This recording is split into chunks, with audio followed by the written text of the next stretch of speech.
امروز میخوایم با هم کیک گردو و کشمش رو درست کنیم. به کانال اولین خوش اومدین. سلام. برای شروع کار 5 تا تخم مرغ داریم. زرده و سفیدش رو جدا میکنیم. تا همزنمون تمیزه سفیدای تخم مرغ رو برای حدود 3 دقیقه هم میزنیم تا کاملا هجین و خامه‌ای شکل بشه و وقتی برمیگردونین از کاستون بر نگرده. ببینید به این حالت که رسید سفیده هامون آماده است.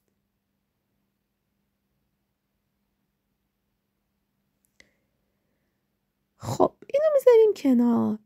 حالا زرده های تخم مرغمون رو 5 تا زرده تخم مرغ با نصف قاشق چای خوری وانیل و 1 پیمانه شکر دانه ریز شروع میکنیم. برای حدود 5 دقیقه با همزن برقی هم زدن. اول همزنتون خاموش باشه، تخم مرغ و شکر رو این مدلی مخلوط کنید، بعد روشن کنید. 5 دقیقه با دور تند همزن هم بزنید تا زرداتون کرم رنگ، هجین و کشدار بشه. بهتره تو این فاصله هم فرتون رو با دمای 180 درجه روشن کنید تا گرم بشه. هر از گاهی دورگیری هم انجام بدید چون زرده ها به اطراف کاسه پخش میشه، میپاشه. بهتره بیارید وسط کاسه هم بزنید تا اینجوری بوی زرده تخم مرغ توی کیک نمونه.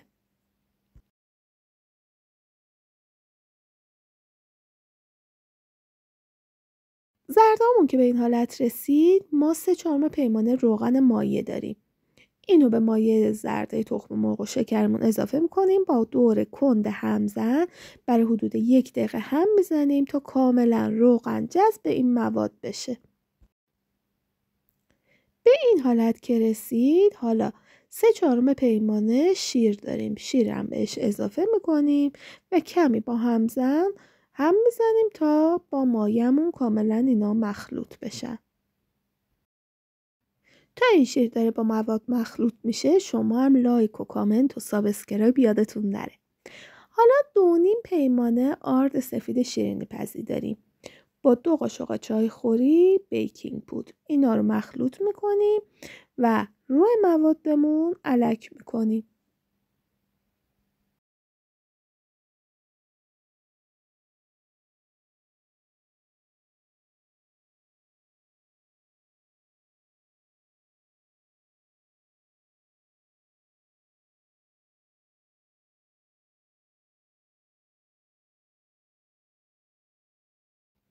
شروع میکنیم با دور کند همزن برای 1 دقیقه این مواد رو هم میزنیم تا هیچ گلوله خشکی از آرد تو مایه کیکمون باقی نمونه.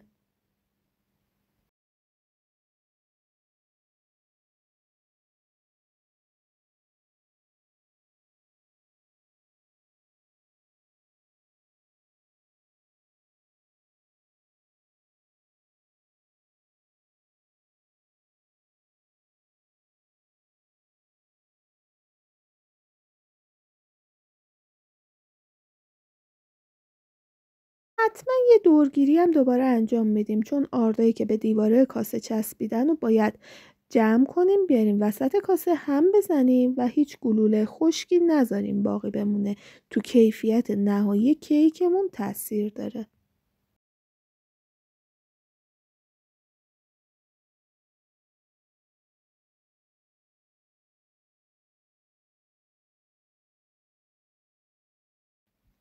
موادمون که به این حالت در اومد، نوبت اضافه کردن سفیده تخم مرغه. سفیده رو به مواد کیکمون اضافه میکنیم. شروع میکنیم دورانی و از یک سمت هم زدن. آروم آروم این کارو بکنید. از یک سمت حتما باشه تا پف سفیدتون نخوابه.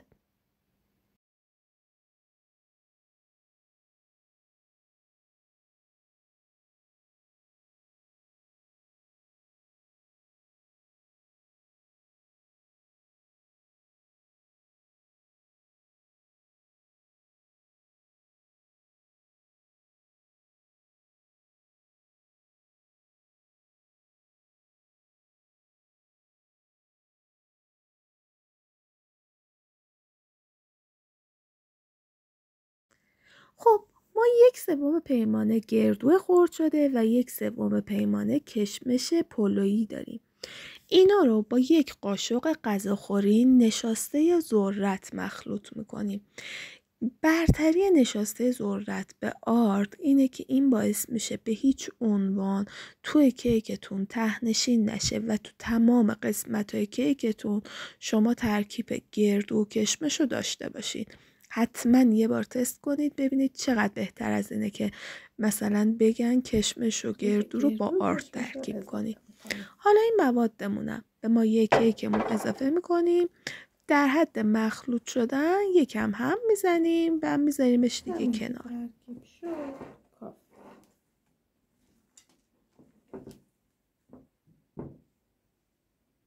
یه قالب 27 سانت گرد و کفش و یه کاغذ روغنی یا مثل من از این کاغذ رو بندازید، دور دیوارهاش هم با اسپری چرب کنید که کیک بهش نچسبه. مایه کیک رو داخلش بریزید و حتما 3 بار این قالب کیک رو بلند کنید، روی سطح کارتون بکوبید تا حبابای اضافهش خارج بشه و کیکتون یک نواخت پف کنه.